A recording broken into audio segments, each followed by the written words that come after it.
नमस्कार दोस्तों। आज हम एक विशेष कहानी सुनने जा रहे हैं जो हमें एक अद्वितीय साधु नियम करौली बाबा की करुणा और चमत्कारों के बारे में बताती है। ये कहानी न केवल आस्था और विश्वास का प्रतीक है, बल्कि यह भी दिखाती है कि कैसे सच्चे संत अपनी दिव्य शक्ति से हमारी सहायता करते हैं। बहुत समय पहले की बात है। एक छोटे से गांव में एक दंपति रहते थे जिनका जवान बेटा कई महीनों से लापता था। बेटे के बिना उनका जीवन सूना हो गया था। वे हर दिन आसमान की ओर देखकर ईश्वर से प्रार्थना करते, आस लगाए बैठे रहते कि कहीं से कोई चमत्कार हो जाए। उनकी करुण पुकार सच्चे हृदय से उठी थी। शायद इसी कारण बहुत दूर हिमालय की वादियों में विराजमान नियम करौली बाबा ने वह अनसुनी पुकार सुन ली थी। बिना किसी निमंत्रण के, बिना कोई संदेश भेजे, बाबा ने अपना चोगा संभाला और पैदल ही उस अनजान गांव की ओर चल पड़े। जब बाबा उस गांव पहुंचे तो सीधा उसी दंपति के दरवाजे पर रुके। दंपति बाबा को देखकर हैरान रह गए, परंतु भीतर से उन्हें एक अनजाना सुकून महसूस हुआ।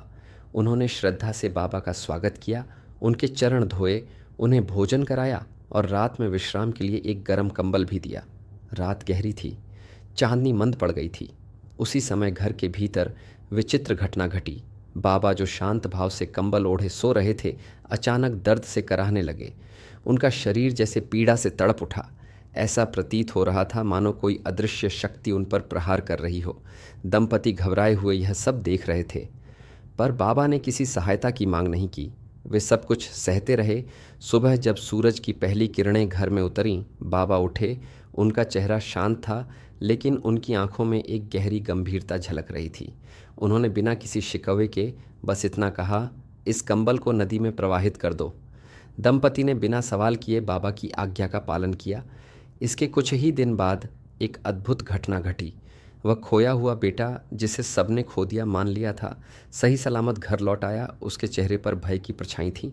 उसने बताया कि कैसे वह एक भयावह संकट में फंस गया था, लगभग मृत्यु के मुख तक पहुंच चुका था, लेकिन अचानक ही एक अदृश्य शक्ति ने उसे बचा लिया। दंपति समझ गए कि जिस रात बाबा उनके घर ठहरे थे, उसी रात उन्होंने अपने तप और बल से उनके बेटे का संकट अपने ऊपर ले लिया था।